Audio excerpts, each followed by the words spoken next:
네, 오늘도 추미애 법무부 장관 아들의 군 특혜 의혹을 두고 정치권 공방이 한창입니다. 국민의힘은 특임검사, 군검찰의 수사를 촉구하면서 공세를 이어가고 있고 여권은 방어에 여념이 없습니다. 자, 여기에 더불어민주당 윤영찬 의원의 카카오 관계자를 항의차 불러드리겠다는 내용의 문자 메시지가 공개돼서 국민의힘 의원들이 지금 국정조사를 요구하고 나섰습니다. 이분들은 어떻게 보고 계신지 민병두 전 더불어민주당 의원 그리고 김용태 전 국민의힘 의원과 이야기 나눠보겠습니다. 두 분 어서 오십시오. 예, 안녕하세요. 네, 안녕하세요. 예, 어서 오십시오. 자, 이틀에 걸쳐서 여야 교섭단체 대표 연설이 있었는데요. 날카로운 비판 속에서도 오랜만에 협치의 공감대가 형성되기도 했습니다. 자, 그런데 불똥이 엉뚱한 곳으로 튀었습니다. 윤영찬 더불어민주당 의원이 다음 카카오에 보낸 들어오라고 하세요. 이 문자 메시지가 지금 외압 논란에 휩싸인 건데요. 관련 영상 먼저 보고 오시겠습니다.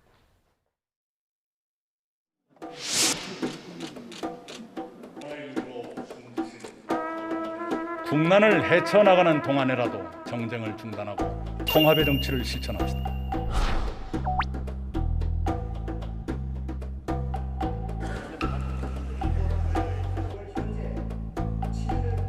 말로만 끝나지 말고 진정한 협치, 진정한 상생의 정치가 있기를 기대합니다.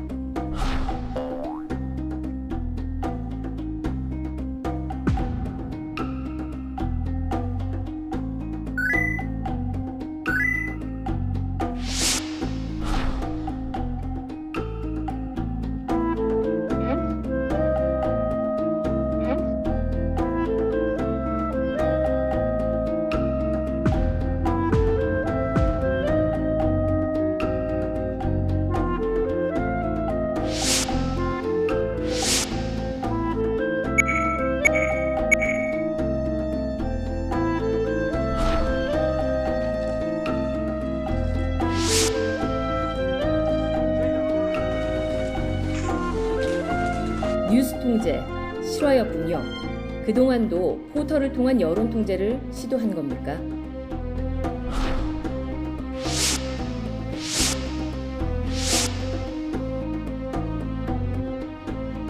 적어도 예정돼 있던 양당 대표의 연설에 대해서 똑같은 비중으로 나가기를 바랐던 것일 뿐입니다.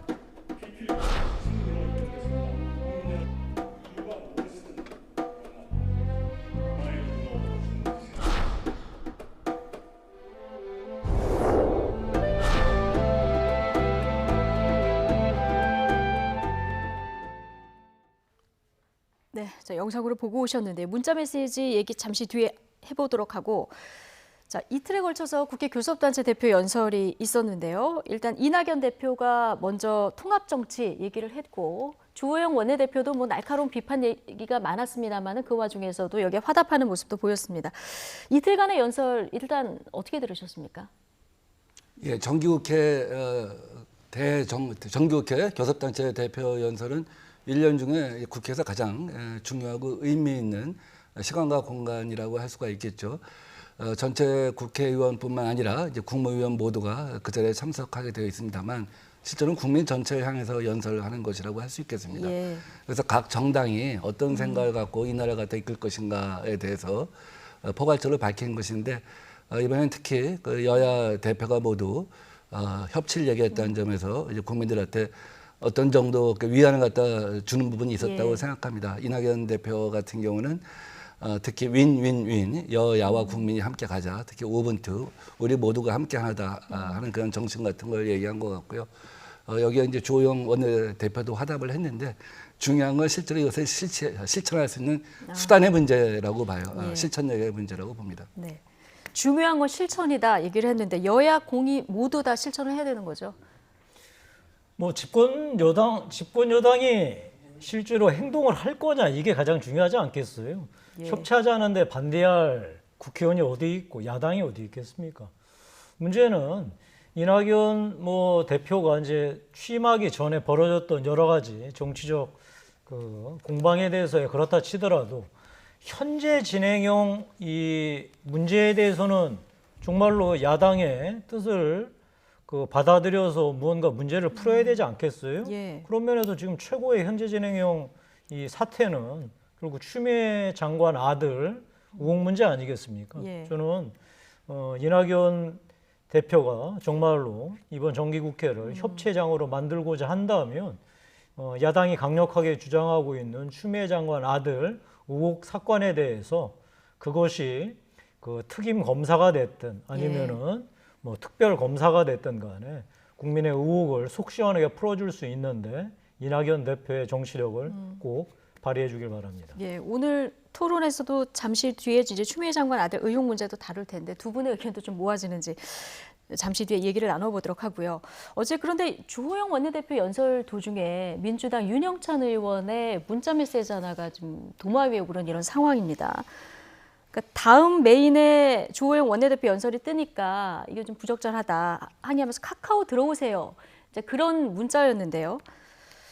가끔은 이제 이런 문자 메시지 일부러 이렇게 공개하는 의원님들도 계시기 때문에 그런데 이번에는 좀 고의로 노출시킨 것 같지는 않아. 이거 부주의라고 봐야 됩니까? 뭐 일부러 당내 문제나 여야 간의 문제에 있어서 문자를 갖다 노출해갖고 정치적 효과를 기하는 경우는 있습니다만 이 경우는 뭐 전혀 그렇지는 않다고 보고요. 기본적으로 포탈이 언론인가 아닌가에 대해서 여러 가지 해석이 있습니다만 우리나라 대부분의 국민들은 포탈을 갖다 공용 언론으로 이해를 합니다. 그래서 이 공용 언론에 대한 일정한 규제가 필요하다, 또 중립성 의무를 갖다 부과해야 한다는 얘기를 하죠. 예. 신문 같은 경우는 이제 사기업이죠. 일종 공공성을 갖고 있지만 그래서 신문에 대한 규제는 뭐 언론 중재위원회랄지 이런 최소한의 규제밖에 없습니다. 미국 같은 경우는 중요한 선거 때 모두 사설을 통해서 특정 정당, 특정 후보 지지를 표명해도 아무런 규제 대상이 아니죠. 그렇지만 방송은 일반적으로 규제 대상이고 항상 재심의를 받습니다. 이런 것을 피하기 위해서 미국 같은 경우 1980년도부터 미국의 보수주의자들이 우리의 언론을 가져야겠다, 방송을 가져야겠다. 그래서 20년간 노력한 끝에 방송에 있어서의 기계적 중립성을 없애버립니다. 예. 그래서 요즘 같은 이제 팍스뉴스 같은 경우는 이제 완전히 이제 보수 일색이죠. 그러나 어쨌든 우리나라 같은 경우는 그 방송에 있어서의 기계적 중립성이 굉장히 중요한 문제입니다. 그럼 포탈은 어떤 것이냐? 포탈은 그 망을 갖다가 국가가 제공한다는 점에서 일정한 공공성을 가질 수밖에 없는 것이죠. 그러나 보도를 할 문제에 있어서는 보도가 없기 때문에 편집만 하는 것이기 때문에 이제 언론이 아니라고 해서 일종의 규제 사각지대에 있는 것이고 늘 여야 양당 사이에서 포탈의 중립성에 대해서 특히 뭐 메인 뉴스랄지 많이 본 뉴스랄지 이런 것에 대해서 문제를 갖다 제기한다고 봅니다. 당사자 입장에서는 알고리즘에 의해서 이것을 갖다가 편집한다고 하지만 일정한 이 알고리즘의 기준에 대해서 늘 공개하라는 국회의 압박을 항상 받고 있는 것이고요. 이번에도 아마 그런 차원에서 문제가 제기된 것이 아닌가 봅니다. 예. 그런데 지금 카카오 측에서는 인공지능이 뉴스를 배열하고 있고 이낙연 대표의 그 연설도 메인 화면에 배치됐었다 이런 그 얘기를 했거든요. 근데 윤 의원이 이제 포털 전문가기도 하잖아요. 그럼 먼저 사실관계를 좀 파악했어야 하는 거 아니냐 이런 얘기도 나오는데요. 아마 그 뭐 착각이 있을 수 있었다고 봐요. 뭐 일반적으로 알고리즘이 아주 편향적으로 만들어지지 않는 한 포탈은 기본적으로 기계적 중립성을 갖고 있다고 봅니다. 특히 뭐 네이버 같은 경우는 우리 많은 시청자들이 보시듯이 정말 어떻게 저렇게 기계적으로 중립성, 균형성을 취하려고 노력할까 할 정도로 알고리즘이 만들어진 것 같아요. 다음 카카오 같은 경우는 약간 조금은 민주당 편향적인 기사가 많이 올라왔던 것이 사실입니다. 그래서 19대 국회 특히 지금 국민의힘이 여당이었을 때 상당한 기간 동안 아마 집중적으로 포화를 갖다 맞았던 것 같아요. 그래서 양대 포탈에다 그 알고리즘에 대해서 수차례 이제 수정을 가해왔던 것은 사실이고요. 그런 문제에 대해서 어쨌든 그 포탈 입장에서도 그 알고리즘의 어떤 그 정확성, 기계적 중립성에 대해서 늘 한번 고민이 있어야 한다고 보고 또 정치권에서도 문제는 제기할 수 있는데 그것이 지나치게 언론에 대한 어떤 그 압박으로 비춰지지 않도록 자제해야 할 필요는 있다고 봅니다. 예, 어쨌든 윤 의원은 지금 불공정에 대한 항의 차원이었을 뿐이다 이렇게 해명을 하고 있는데 야당은 포털에 재갈을 물리려는 거 아니냐 당장 이렇게 비판을 하고 나섰습니다. 김용태 의원님 이 문제 어떻게 보십니까? 윤영찬 의원이 포털 전문가잖아요. 저런 실수를 그냥 했을 리는 없고 아마도 강한 배신감 때문에 저런 일이 벌어졌던 것 같아요. 다음 카카오는 전통적으로 이 집권 여당, 이 진보에 우호적이었는데 이럴 수가 있느냐. 이 원내대표 국민의힘 원내대표 이 뭐 정기국회 대표연설이 그게 뭐라고 바로 즉각적으로 메인에 띄우느냐, 아마 이런 배신감 때문에 저는 행동을 했던 것 같고 예. 지금 야당이나 국민들이 이 문제를 바라보는 시각은 불공정의 문제예요. 이 불공정도 이제 두 가지 차원 아니겠어요? 하나는 왜 국회의원이 갑질하냐? 설령 포탈이 그렇다고 하더라도 국회의원이 그냥 막 본회의장에서 그 카카오 들어오라 하면 들어오는 거고 그렇게 하는 거냐? 이런 갑질을 뭐 하는 게 국회의원이 하는 거냐? 이런 불공정 문제를 제기하는 거고, 또 하나는 윤영찬 의원이 왜 과방위 소속이냐? 우리나라 뭐 포탈은 가장 전형적인 독과점 형태 아니겠어요? 네이버 아니면 다음인데 네이버에 부사장했던 사람 아니에요? 예. 윤영찬 의원이. 그런 분이 포탈을 직접적으로 이 관할하는 과방위 소속 의원이라는 건 누가 뭐래도 부적절하죠. 그래서 아마 이 두 가지 차원의 불공정 문제를 야당이나 국민들이 제기하는 것 같고, 윤영찬 의원은 뭐 넘어진 김에 아마 이 문제를 풀고 예. 가는 게 맞을 것 같아요. 네. 본인이 생각하기에도 그 우리나라 딱 포탈이 두 개인데 그 중에 가장 큰 포탈에 부사장했던 사람이 포탈 관할하는 과방위에 계속 있는 게 적절하겠어요. 아마 뭐 당에서도 다음에 본인 스스로도 잘 판단하리라 생각합니다. 지금 과방위 소속인 점이 부적절하다, 이 점을 지적해 주셨는데, 자, 그래서 야권에서는 지금 과방위 여기서 사임해야 된다, 이 얘기가 하나 나오고요. 또 하나는 뭐 의원직 사퇴 얘기해서 국정감사 얘기까지 나오고 있거든요. 이 세 가지 중에서 좀 민주당 내에서 논의해 볼 필요가 있는 부분이 있을까요? 뭐 다 과한 지적이라고 봅니다. 그러면 검사 판사 출신들은 법사위에서 다 배제되어야겠죠. 물론 이제 주식을 갖고 있는 사람들 같은 경우는 정무위랄지 산자위랄지 이런 경우 백지 신탁을 하지 않으면 들어갈 수 없게 되어 있죠. 최근 같은 경우 이제 부동산을 많이 갖고 있는 국회의원들 같은 경우는 구토위에서 배제해야 되는 것이 아니냐 하는 얘기가 있습니다만, 사실 뭐 포탈 출신이라고 해서 과방위에서 배제해야 한다 하는 얘기는 좀 금시초문인 것 같아요. 왜냐하면 국민의힘의 전신인 그 당에서 과거에 방송 출신들이 다 과방위에 가 있었거든요. 전문가라고 해서. 근데 지금에 와서 포탈 출신만은 배제한다면 그 논리적으로 수용이 되겠습니까? 그리고 국회의원들은 뭐 저 같은 경우는 별로 그런 일이 없는데 대부분 뭐 기업들 수시로 부르죠. 사기업이라고 해서 부를 수 없는 것은 아닙니다. 그렇기 때문에 국회 업무를 대비해서 대관팀이라고, 대외관계팀이라고 이렇게 구성되어 있는 거 아니겠습니까? 어떻게 보면 대외관계팀이라고 하는 것이 구성되어 있다는 것 자체가 제가 볼 때는 과연 적절한가 할 수 있겠지만, 미국 같은 경우는 그걸 로비스트들이 대신 하는 것이죠. 근데 한국에서는 대관팀이 있어갖고 정부랄지 국세청이랄지 검찰이랄지 이런 업무를 갖다 대신하게 되어 있는데, 그래서 불러서 뭐 자초지종 물어볼 수는 있을 거라고 봅니다. 근데 하여간 정리해서 이제 질문하신 취지에 비춰서 말씀드리면, 뭐 이권을 갖고 마치 무슨 거대한 음모가 있었고 거대한 탄압이 지난 몇 년 동안 이렇게 진행되어 왔던 것처럼 얘기를 부풀리는 것은 지나친 정치공사라고 보고요. 다만 뭐 이낙연 대표도 지적했던 것처럼 절제와 자제 이런 것들은 국회의원한테 필요한 미덕이라고 봅니다. 과거 그 의원들 상임위 배치와 대비를 해봐도 크게 문제는 없다. 지금 이런 요구는 좀 지나치다, 이렇게 보시는 거고요. 자, 김용태 전 의원님, 이낙연 대표는 바로 이게 해명이 있긴 했지만 그럼에도 불구하고 오해를 살 수 있는 발언이라서 엄중하게 주의를 당부드린다, 바로 이렇게 수습에 들어갔는데, 이낙연 대표의 대응에 대해서는 어떻게 평가하십니까? 이게 적절한 뭐 대응이었다고 생각을 해요. 엄정 주의를 준 것도 잘했고요. 근데 주의만 주면 되겠어요? 뭔가 행동을 해야죠.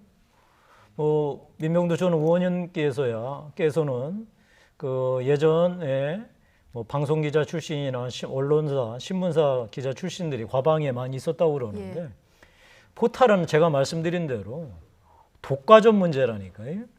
포탈이 수십 개가 있고 그 포탈에 대표나 이런 사람들이 과방위에 뭐 있는 게 문제가 아니고요. 그러니까 이분들은 지금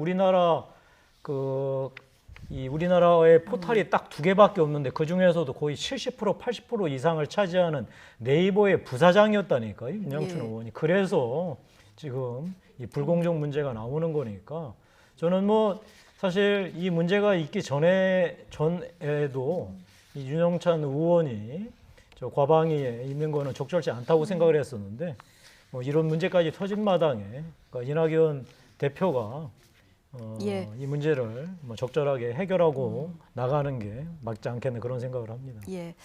자, 어제 주호영 원내대표 연설 도중에 있었던 윤영찬 의원 문자 메시지 논란에 대해서 얘기를 해봤고요. 자, 주호영 원내대표의 어제 교섭단체 대표 연설, 많은 부분이 추미애 법무부 장관을 향한 메시지였습니다. 추미애 장관을 바로 앞에 두고 직격탄을 날렸는데요. 이 얘기 듣고 오시겠습니다. 추 장관 아들 서모 씨 사건은 추 장관 이야기대로 간단한 사건입니다. 그런데 왜 서울 동부지검은 8개월째 결론을 내지 못하고 있습니까? 이 사건 당사자가 인사와 수사 지휘 라인의 정점에 있다는 것이 납득이 됩니까? 많은 젊은이들이 분노하고 절망하는 이유는 입으로 공정과 정의를 외치던 사람들이 앞장서서 공정과 정의를 짓밟고도 뻔뻔하게 변명만 늘어놓고 있기 때문입니다. 추미애 장관의 인사권자는 문재인 대통령입니다. 지금이라도 추미애 장관에게 잘못된 검찰 인사를 시정하라고 지시하고 제대로 수사하라고 명령해 주십시오. 예. 굉장히 강한 어조의 비판의 얘기를 듣고 왔는데 김용태 전 의원님께 예. 먼저 질문 드리겠습니다. 당사자가 인사와 수사 지휘라인 정점에 있는 것에 대한 문제 제기 하나를 했고요. 그리고 지금 인사권자인 대통령에게 각을 세우는 발언도 나왔습니다. 전체적으로 어떻게 보십니까? 지난 8개월 동안 추 장관 본인 스스로도 간단한 사건을 제대로 수사하지 않은 거 아니에요, 검찰이? 아마 뭐 동부지검에서는 일부러 수사를 안 한 건지 아니면 실력이 없어서 못 한 건지 잘 모르겠지만 8개월 동안 이 다른 것도 아니고 장관의 아들의 의혹 문제를 수사를 제대로 하지 않았다는 건 사실 국민들 보기에 국민들이 납득할 수 있겠어요.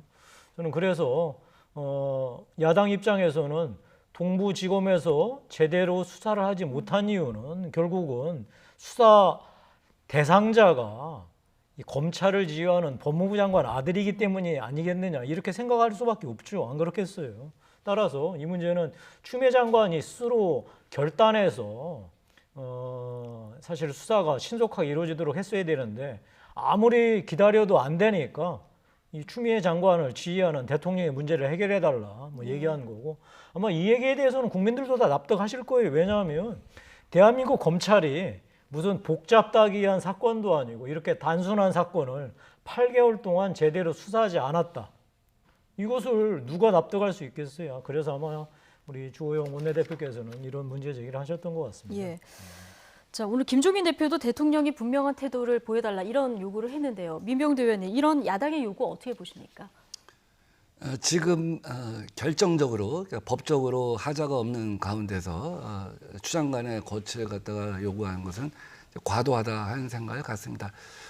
지난해 조국 전 법무장관과 관련해서는 어쨌든 많은 억울한 점이 있다고 할지라도 수사 대상에 올랐기 때문에 일찌감치 검찰 개혁을 마무리하는 것으로 진퇴의 시기를 갖다가 내부적으로 정리를 했었던 것이죠. 근데 지금 이 사건 같은 경우 우선 뭐 감독권자가 아니기 때문에 강요죄랄지 직권남용죄랄지 이런 것들이 해당이 되지가 않는 것이죠. 일단 네. 법적으로 어떤 결정적인 하자가 있어야지만 이제 우리가 이것도 문제 삼을 수가 있을 텐데 지금 뭐 야당이 제기한 것 어떻게 보면 여러 가지 의혹들이 하나하나 해명되어 나가는 그런 단계라고 볼 수가 있습니다. 게다가 법무부 장관 당사자는 사실은 수사와 관련해서는 일반적으로 지휘도 할 수 없고 보고도 받을 수 없지만 이해 충돌의 문제 때문에 본인이 또 선제적으로 이번 건과 관련해서 보고를 받지 않겠다고 이렇게 분명하게 천명하지 않았습니까? 근데 하여간 지금 이 문제와 관련해서 저는 국민 일반 특히 젊은 우리 청년들이 생각하는 것에 대해서 한번 같이 고민해 볼 필요는 있다고 예. 생각합니다. 오늘 누구죠? BTS가 방탄소년단. 방탄소년단이 그 핫플레이스 빌보드 차트 1위를 갖다 연속으로 2주를 했는데 그 친구들이 유엔에서 연설할 때도 그렇고 그 많은 곡들이 사실은 어떤 그 젊은 친구들의 소외 이런 거 갖다 견뎌내고 성장하는 그런 것을 그리지 않았습니까? 그래서 전 세계 수많은 아미들이 있는 건데 정치권도 저는 이렇게 문법을 전형적인 어떤 정치 공세의 문법을 취하기보다는 그런 그 젊은 친구들의 고민을 갖고 이 문제를 바라보자.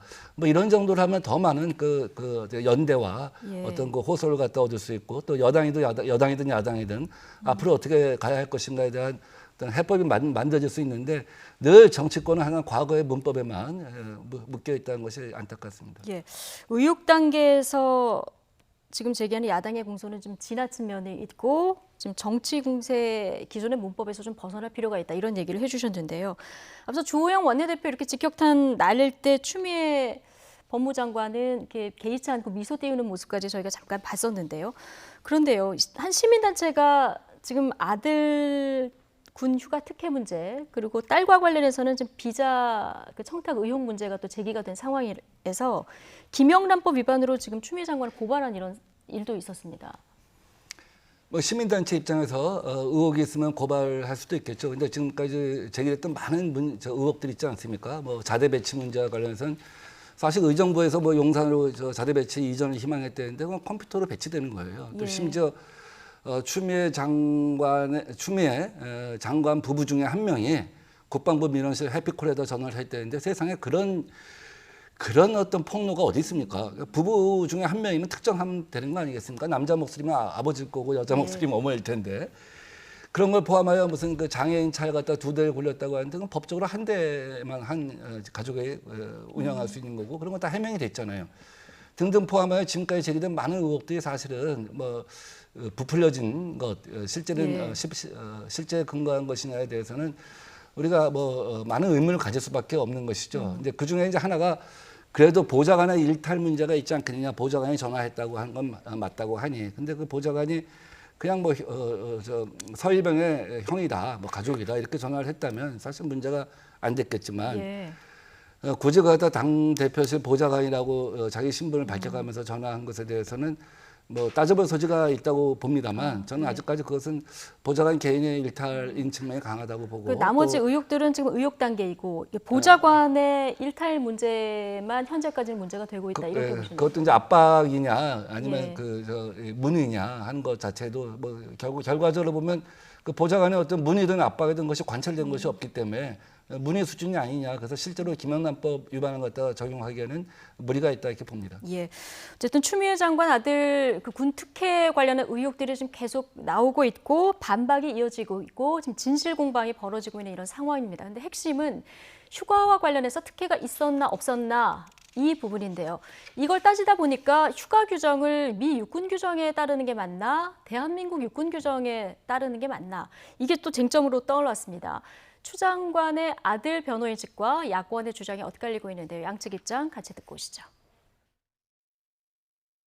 둘 다 적용됩니다. 주한 미 육군 규정 600-2라는 게 카투사에만 적용되는 규정이에요. 예. 거기 보면 예를 들어서 휴가라든지 지금 이제 국방부에서는 뭐 휴가는 뭐 육군 규정이고 규정, 예. 뭐 외출은 이제 뭐 주한 미군 규정이라는데 그게 아니고요. 카투사 그 규정 자체에 외출 같은 경우에는 주한 미군과 동일하게 한다 이렇게 돼 있어요. 네. 그다음에 휴가는 휴가 종류가 쭉 나와 있습니다. 근데 네. 그거에 대한 승인이라든지 절차 이런 거는 육군 참모총장이 한다고 돼 있어요. 예. 그럼 뭐냐면 카투사 규정에 있는 이런 휴가를 이렇게 갈 때에는 이런 절차에 따른다는 거예요. 이 부분은 국방부에서 뭐라고 지금 그 국방부 자체 내에서도 이제 하고 있냐면 이 부분에 있어서는 뭐 그 국군 우리나라 그 육군 그 휴가 제도 이것이 이제 그 적용된다 이렇게 지금 그 회신을 하고 있습니다.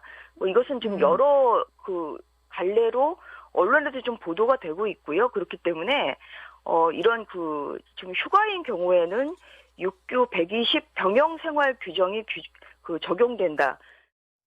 예, 양측의 얘기를 듣고 왔는데 지금 카투사 휴가 기준을 한국 그 육군 기준에 맞출 것인가, 그 미 육군 기준에 맞출 것인가 이게 쟁점이었는데요. 지금 국방부는 일단 원칙적으로는 육군 규정을 적용받는다 이렇게 입장을 밝힐 것 같고요. 그러나 지금 현근택 그 변호사 얘기를 들어보면 적용함에 있어서는 둘 다 적용이 가능하다 이런 입장인 것 같아요. 어떻게 보십니까? 진행자께서 그리고 이 방송을 시청하는 시청자께서 누구 말을 인정하고 믿어야 되죠?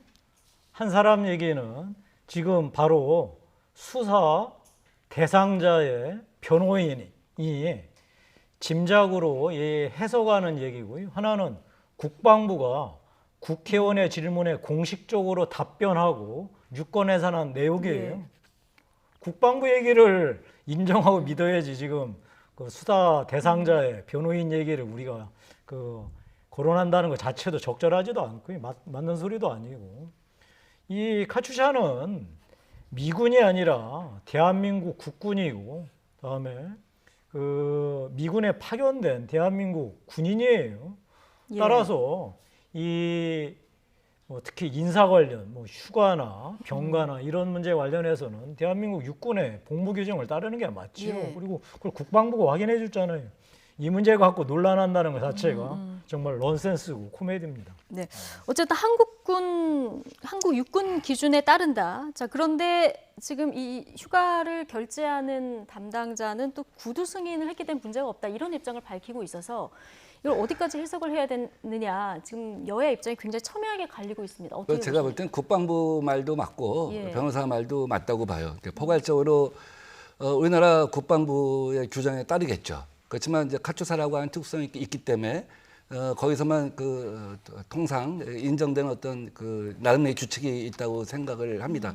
상호 대립적인 것이 아니라 일종의 보완인 것이죠. 가령 예컨대 한국군 인사 규정이나 복무 규정에 따르면 매일 아침 저녁에 점호를 하게 되어 있습니다.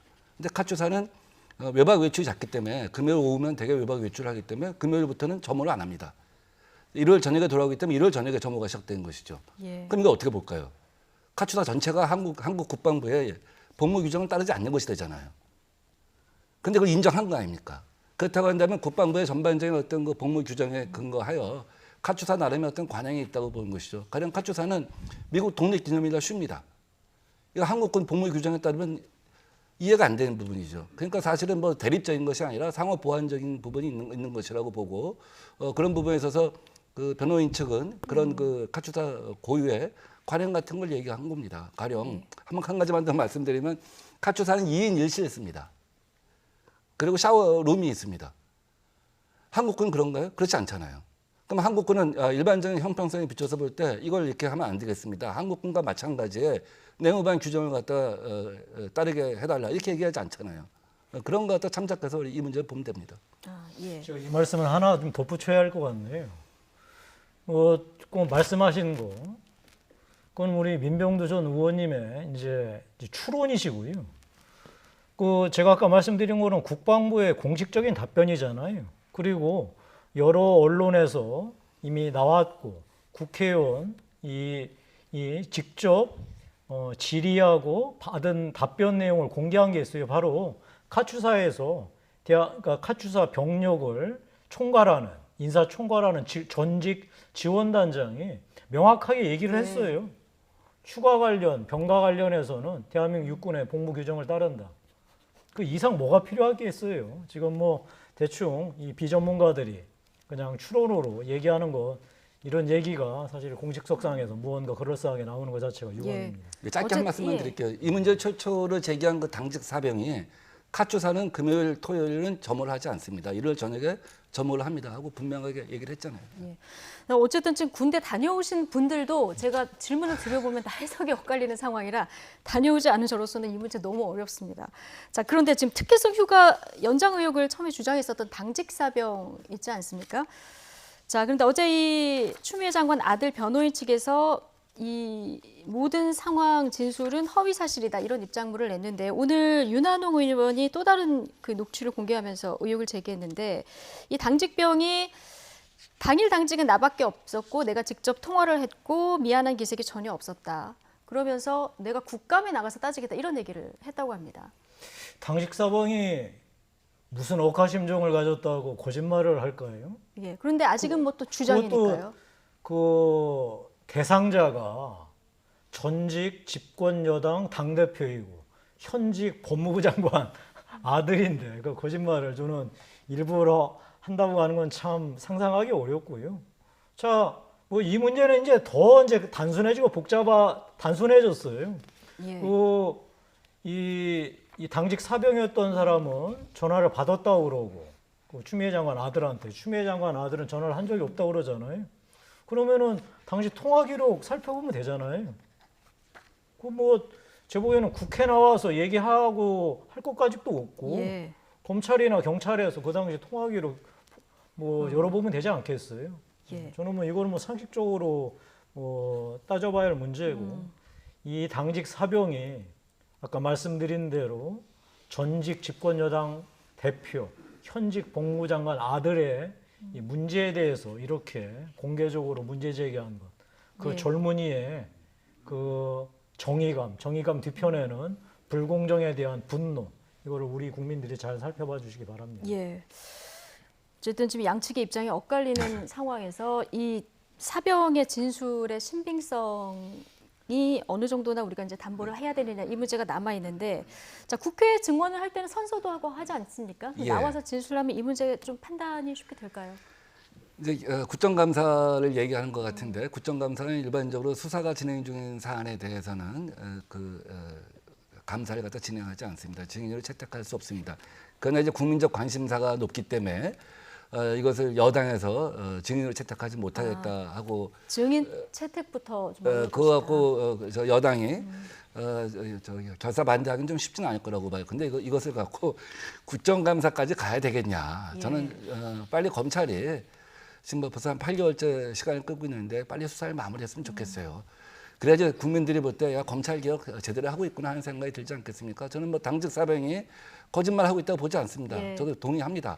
정의감도 있다고 생각합니다. 근데 그건 일종의 이제 코끼리 만지기 같은 거예요. 가짜 자기가 만진 부분 있지 않습니까? 아까 앵커께서도 군대 갔다 온 경험이 다 달라갖고 그때마다 기준이 다르다고 했는데, 이 사안을 보는 것도 당직 사병이 만져본 부분이 있고, 뭐 다리를 만졌다면 다리를 만지고, 꼬리를 만졌다면 꼬리를 만진 것이죠. 근데 대개 이것을 총괄했던 중령 입장에서는 문제가 없다는 것이고, 이것을 감사했던 국방부 입장에서도 뭐 행정적인 실수는 있을지 모르지만 네. 큰 문제는 없었다고, 법적인 하자는 없었다고 하는 것이기 때문에 뭐 국정감사까지 이것을 끌고 가지 말고 검찰이 빨리 마무리하기 희망합니다. 1차적으로는 지금 수사를 담당하고 있는 동부지검에서 좀 속도를 내서 수사를 하는 것이 맞는 거다, 이렇게 보시는 거고요. 어쨌든 지금 추미애 장관 아들 의혹이 계속 불거지니까 여권에서도 다양한 목소리들이 나오고 있습니다. 정청래 의원, 양향자 최고위원 두 분 인터뷰 내용 잠시 듣고 오시죠. 아니 그러니까 아들하고 그 보좌관이 오랫동안 이제 보좌관을 친해가지고 친하니까 아들이 부탁을 했다. 엄마한테 보좌관한테 물어보는 게 아니라 보좌관 형한테 물어봤다는 거예요. 네, 우리 식당 가가지고 김치찌개 시킨 거 좀 빨리 좀 주세요. 그럼 이게 청탁이에요, 민원이에요? 안 해볼 수 있는 거잖아요. 보좌관이 지금 이 조사가 이루어지고 있기 때문에 네. 사실관계가 파악이 되면 네. 책임질 부분은 책임지겠다고 했으니 네.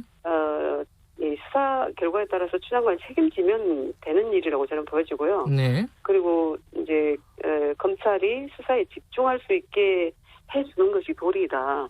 그래서 정치는 좀 잠깐 기다리는 게 맞다라고 보여지고요. 저는 이제 특임검사나 특검 요청하는 것은 네. 지금 검찰 수사 능력을 좀 우롱하고 있는 것 아니냐 이런 생각이 들고, 그리고 윤석열 총장 검찰 살아있는 뭐 권력의 칼대는 총장이기 네. 때문에 수사를 허투루 하지 않을 것이라고 믿고요. 예.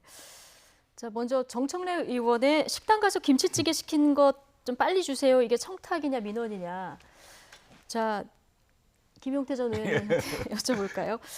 자, 이 비유를 들어서 이 관련해서 파장이 좀 있었는데요. 적절한 비유라고 보십니까? 식당 가서 김치찌개 빨리 달라는 거는 절대 불법 아닙니다. 그냥 매너 없다는 소리 정도 듣겠죠. 네. 그런데 공직에 있는 사람이, 특히 힘 있는 공직에 있는 사람이 무언가 이익을 취하기 위해서 당사자에게 그 직무를 위반하기 위해서 불법을 저지르게 하는 이런 행위를 재촉하면 당연히 불법이죠. 특히나 김영란법의 경우에는 이 청탁의 성공 여부를 따지지 않습니다. 그 청탁 그 자체가 불법이에요. 예. 특히나 김영란법에는 이 군대 문제를 매우 엄중하게 다루고 있습니다. 왜냐하면 군대 관련해서 워낙 이 청탁들이 많이 있었기 때문에 김영란법을 통해서 다시는 군대 내에서 청탁이 없도록 하자라는 취지에서 징병검사나 그다음에 부대 배치나 보직 부여 같은 이 행위는 김영란법 청탁 위반죄로 엄중하게 처벌하고 하겠다는 게 국회의 의지였고 김영란법의 핵심 내용이에요. 이것을 지금 정면으로 위반했나 안 했나 지금 논란이 되고 있잖아요. 그런데 저는 잘 믿기지가 않습니다. 지금 저런 일들이 벌어졌던 게 김영란법이 실제로 발효했던 바로 그 직후들이에요. 시간이 얼마 지나지 않았을 때예요. 사실 국회 내에서는 김영란법이 발효된 이후에 혹시라도 군 관련 민원이 들어올까 봐 다들 전전긍긍했거든요. 혹시라도 전화 한 통화 잘못했다는 큰일 날 수도 있다. 이 새롭게 발효되는 이 김영란법에 의해서. 그런데 당시 집권 여당의 당대표실에서 저런 일이 벌어졌다라는 의혹에 쌓이는 것 자체가 저는 문제이고 실제로는 전화도 했다는 거 아니에요. 그것이 뭐 성사됐든 성사되지 않았든 간에. 그리고 뭐 이렇게 또 변명을 하더라고요. 그건 청탁이 아니었다. 단순히 문의였다. 그런데 집권여당 당대표실에서 문의 온 걸 누가 청탁이라고 생각 안 하겠어요.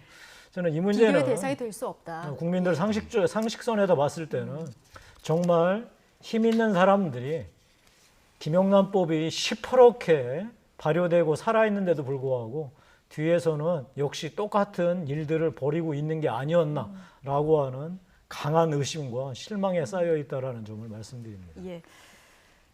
민병두 전 의원께서 앞서 이제 수사를 맡고 있는 동부지검에서 빨리 수사를 좀 진척해야 된다 얘기를 해주셨는데 양양자 최고위원도 비슷한 얘기를 했습니다. 그러면서 윤석열 총장은 살아있는 권력에 칼드는 총장이기 때문에 수사를 허투루 하지 않을 것이다. 이런 얘기를 했거든요. 야당에서는 지금 특임검사, 특별검사 임명해서 수사하자 이런 주장인데 전혀 고려의 대상 아니라고 보십니까? 전 정말 답답해요. 윤석열 검찰총장이 지금 뭘 하고 있는지에 대해서 질문을 안 할 수가 없어요. 예, 그럼 어떻게 지금 특임검사 하는 게 같은 맞다고 경우는 이제 검찰의 비리에 관해서 임명해서 하는 거 아니겠습니까? 그래서 예. 이건 적용 대상이 아니죠. 그다음에 특검을 도입하자고 하는데 그럼 특검은 뭐 지금 의혹뿐인데 그 의혹도 뭐 시작은 엄청나게 부풀려졌었죠. 뭐 탈영을 했는데 탈영한 걸 무마하기 위해서 병가를 냈다 이렇게 된 거 아니었습니까? 근데 예. 결과적으로 보면 병가는 합법적으로 진단서를 제출한 거였고 실제 수술을 했고 치료를 했고 또 개인 연가를 쓴 거였고 또 어떤 외압이 작용했다는 어떤 그 근거 자체가 없지 예. 않습니까? 근데 이런 상황에서 특검을 어떻게 갖고 가겠어요? 차라리 그 야당 입장에서는 자 그래 그러면 공수처 갖다 빨리 만들자. 이게 공수처 만들어서 고위공직자 비리에 대해서는 철저하게 수사하자. 이게 정답 아닐까 하는 생각이 들고 또 한편에서는 윤석열 검찰총장은 사건을 지휘하잖아요. 예. 수사 지휘하고 있지 않습니까? 그러면 이 문제에 관해서 왜 윤석열 총장은 8개월 동안 아무 존재감이 없었던 것이죠? 그 총장에서 자기 직무를 갖다 이행하면 된다고 생각합니다. 존재감을 지금부터라도 좀 보여야 된다. 자, 이런 얘기를 해주셨는데 자, 야당에서 지금 특임검사를 얘기하는 이 부분은 이게 특임검사가 검사 비위 관련한 부분이긴 한데 지금 동부지검 수사에서 진술조사가 누락된 부분이 있었고 이 부분 때문에 특임검사도 가능하다 이렇게 보는 것 같아요. 8개월 동안 조사 안 하고 누락이나 했나 이런 의심을 살 수밖에 없는 거 아니겠어요? 사실 뭐 민병두 전 의원이냐 윤석열 총장이 왜 이런 사건 지휘를 하지 못하느냐 얘기를 하는데 윤석열 총장이 사건 지휘할 수 있는 처지가 아니라는 거 지금 뭐 삼척동자도 다 알고 있는 상황 아니에요. 예. 그러니까 특임검사 얘기가 나오는 거고 특임검사는 검찰의 비사실을 이제 사실이 있을 때 특임검사를 임명하는 건데 동부지검이 엉터리로 수사했다는 게 지금 점차 밝혀지고 있으니까 예. 동부지검 이 제대로 수사하지 못했던 내용을 포함해서 이 지금 추미애 장관 아들 의혹 사건을 수사하자 이런 얘기를 지금 하는 거 아니겠어요? 예. 사실 처음으로 돌아가서 생각해 보면 정말 어찌 보면 단순한 일이었어요. 왜 그 복귀하지 않았느냐? 복귀하라 그랬더니 알았다고 얘기하고 그냥 나중에 했다는 거 아니에요? 저는 따라서 이 문제는 이제 복잡하지 않고요. 특임검사 통해서 이 진실을 밝히는 게 본인한테도 좋을 것 같습니다. 예, 앞서 민병두 의원님께서는 이 문제 빨리 공수처 만들어서 처리하면 된다 얘기해 주셨는데 조금 전 나온 내용을 보면은 주호영 원내대표가 그 국민의힘이 대통령에게 이제 특별감찰관 임명을 요구했는데 이거 마무리되는 대로 공수처장 후보 추천하겠다. 자, 이런 내용이 나왔습니다. 공수처 설치도 속도가 나는지 좀 지켜보도록 하고요. 마지막 남은 시간 동안 이 얘기 좀 짧게 다뤄보겠습니다. 미래통합당의 새 당명 국민의힘. 이게 지금 일본 극우 세력의 슬로건을 표절했다 이 논란에 휩싸였습니다. 이게 강효백 경희대 법무대학원 교수 주장으로 시작이 된 건데 하나는 이제 띄어쓰기 그리고 또 하나는 일본 극우 단체 일본 회의 슬로건과 같다는 이런 내용이에요. 어떻게 보십니까? 답변할 가치를 느끼지 못합니다. 저희가 당명을 새롭게 만들었고 아직 익숙하지 않아서 여러 가지 얘기들이 나오는데 심지어는 정청래 의원은 자기가 이끌었던 단체 이름이라는 거 아니겠어요? 국민의힘은 그 자체로서 나름대로 의미도 있고 상징성도 있는 것 같습니다. 하여튼 이런저런 이제 논란이 불거졌다는 것 자체가 미래통합당에 대한 예전 미래통합당에 대한 기대고 현 국민의힘에 대한 기대라고 생각하고 앞으로 저희들이 잘 해나가도록 하겠습니다. 이분 이야기를 잠깐 듣고 민병도 의원님 얘기 듣겠습니다. 당명 교체를 주도했던 분이죠. 김수민 국민의힘 홍보본부장의 해명 듣고 오시겠습니다. 그렇게 치면 우리나라의 그 예술의 전당 있잖아요. 네. 그 예술의 전당도 띄우지 않고 그냥 예술의 전당이라고 쓰거든요. 그러면 그것도 네. 일본식 표기인가요? 그리고 강효백 교수님 말대로라면 소위 국민의힘 그 원조를 주장하셨던 정청래 의원도 극우였다는 이야기인지 도대체 앞뒤가 약간 말이 맞지 않는데요. 이제 보통 저는 이렇게 생각해요. 김남국 의원이 되셨던 아니면 다른 의원님이 되셨던 아니면 어떤 교수님이 되셨던 몇몇의 사람들은 그냥 어떤 재미로 아니면 어떤 질투심 때문에 어떤 상대방의 노력이나 시도나 열정을 좀 깎아내리려고 하거나 아니면 갈등을 주장하고는 하거든요. 근데 자세히 들여다보면 그것은 그 사람이 가진 어떤 많은 여타의 문제점이 발로일 때가 많다고 생각을 하고요. 네. 예, 김수민 의원의 얘기 듣고 오셨는데요. 이 문제 어떻게 보십니까? 일본어에는 의가 굉장히 많죠. 아노, 소노, 고노 또 단어와 단어 사이에도 조사를 갖다 굉장히 많이 쓰는데 그렇다고 우리나라 단어에 조사의가 없는 건 아니지 않습니까? 네. 결국은 정치를 어떻게 하냐의 문제인 것 같아요. 2017년 대선 때 문재인 대통령 후보 슬로건 혹시 기억하시나요? 사람이 먼저다였습니다. 근데 그 1992년에 미국 클린턴 대통령 후보의 슬로건이었습니다. Putting people first. 사람이 먼저다. 근데 사람들이 그거 클린턴이 했던 거야 이렇게 기억하지 않잖아요. 결국 자기 거화돼 있기 때문에 내재화됐기 때문에 힘을 갖는 거였단 말이죠. 마찬가지라고 생각해요. 지금 국민의 힘이 될지 국민의 짐이 될지 그거는 정치하시는 분들의 책임을 모시고 거기에 따라 평가받을 것이라고 생각합니다. 김남국 의원 같은 경우는 이런 당명을 쓰는 거는 지금 지지 기반이 극우단체임을 몰래 인정하는 것 같다. 그래서 좀 당명을 바꿔줬으면 좋겠다. 이런 얘기도 남기기도 했는데 좀 고려를 해봐야 될 사안이라고 보시는죠? 지금 당명 바꾼 지 며칠 됐다고 해서 표절 시비가 있다고 해서 그거 갖다가 바꾸겠습니까? 가령 가수가 신곡을 발표했을 때 표절 시비가 나면 그건 바로 이제 곡을 내리죠. 그 경우는 그만큼 저작권이라고 하는 것이 중요한데 정치 세계에서 저작권이라고 하는 것은 이렇게 쉽게 인정받기가 힘든 것이고 또 한편에서 저작권 문제가 아니라 지금 일본의 극우단체랑 갑자기 이제 극우단체가 계속 성장을 하고 발전을 하고 그 극우단체가 힘을 가지면서 한국을 갖다 비판하고 이럴 때 마치 오바라된 측면이 있을 수 있다고 한다면 국민의힘의 입장에서는 굉장히 불편할 수가 있고 그건 이제 국민의힘의 판단의 문제이겠죠. 짧게 듣겠습니다. 이미지라는 게 김남국 의원 있어서요. 그런 참견할 시간 있으면 민주당의 병역 미필 의원이 몇 명인지 확인하시고 이 문제 제기하시기 바랍니다. 저런 쓸데없는 질문에 답할 가치가 없다고 생각합니다. 제가 옹호하려고 한 것이 아니라 김남국 의원 거는 이제 그래서 이제 이낙연 대표가 여러 의원들의 발언에 대한 자제를 갖다 요구한 건데 이제 아마 김남국 의원이 생각할 때는 민주당은 그 민주화운동 관련 미필자가 많거든요. 그렇기 때문에 실제 미필자를 따져놓고 보면 국민의힘이 많다는 것인데 사실 그런 것이 지금 국민들한테 우리가 고소하고 또 판단 없고 그럴 구할 문제는 아니라고 생각합니다. 시간이 넘쳐서 두 분 말씀 오늘 여기까지만 듣겠습니다. 민병두 전 더불어민주당 의원 그리고 김용태 전 국민의힘 의원 두 분과 얘기 나눠봤습니다. 고맙습니다.